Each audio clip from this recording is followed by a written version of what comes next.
주택담보대출을 받았다가 돈을 갚지 못해 은행에 집을 넘기고도 계속 빚독촉을 받는 사례가 적지 않다고 합니다.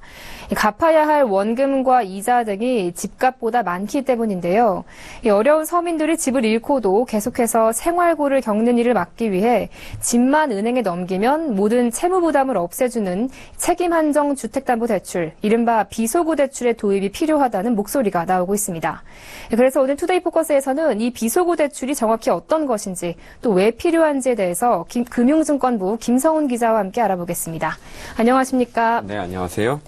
네, 우선 이 책임 한정 주택담보대출, 이른바 비소구 대출이라고 하죠. 이게 정확히 어떤 제도인지 구체적으로 설명해 주시죠. 네, 비소구 대출은 채무자가 주택담보대출을 갚지 못했을 때 은행에서 채권 회수에 나섰을 때 담보로 삼았던 주택의 경매 낙찰가 등이 대출금에 못 미치더라도 나머지 금액에 대해 재산 가압류 등 추가적인 채권 추심을 하지 않는 상품입니다.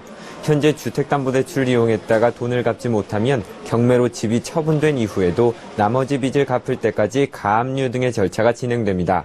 집이 없는 상황에서 생활비까지 은행에 묶이는 절망적인 상황이 생길 수 있는 겁니다.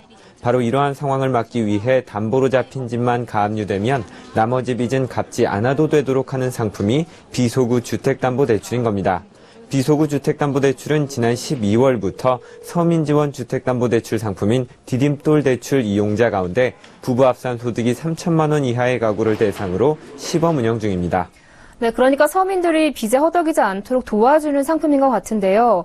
이 비소구 대출을 정식으로 도입하자는 의견이 이렇게 다시 나타난 이유는 뭐죠? 네, 금융감독원에 따르면 유암코에서 지난 2011년부터 2015년까지 매입한 인수한 4,891건의 부실주택담보대출 중 주택을 경매에 붙여 매각한 이후 무담보로 전환된 채권은 절반에 달하는 2,242건이었습니다.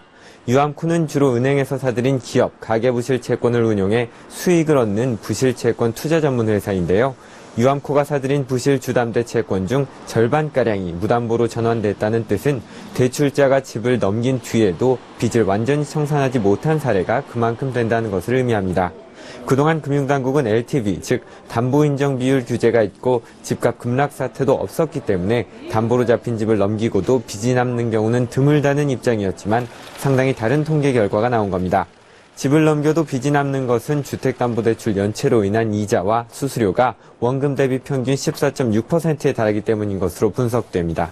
네, 그렇다면 이 비소구 대출을 도입하면 실제로 어떤 효과들을 볼 수 있을까요? 네, 우선 내수 경기에 큰 도움이 될 수 있습니다.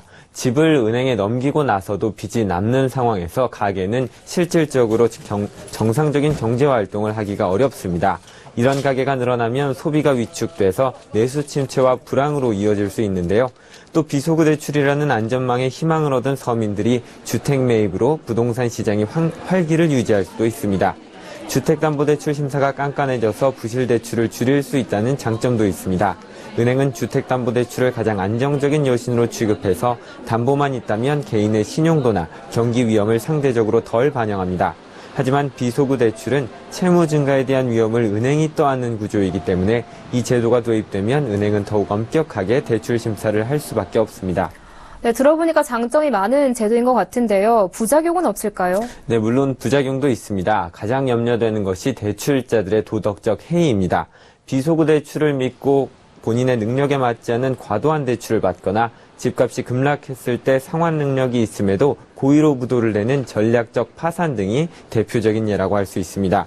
또 대출자들의 도덕적 해이를 우려한 은행들이 대출 심사를 과도하게 엄격하게 해서 유명무실한 제도가 될 것이라는 의견도 있습니다. 전문가들은 비소구 대출의 정상적인 시행을 위해서는 경제 상황에 맞는 유연한 담보인정비율 관리와 담보인정비율 한도까지 대출을 받을 경우 보증보험과 신용보험에 가입하도록 하는 등 안전장치가 반드시 필요하다고 말합니다. 네, 주택담보대출을 갚지 못해 곤경에 빠진 서민들을 위한 비소구 대출에 대해서 알아봤습니다. 지금까지 금융증권부 김성훈 기자와 함께했습니다. 오늘 말씀 잘 들었습니다. 고맙습니다. 감사합니다.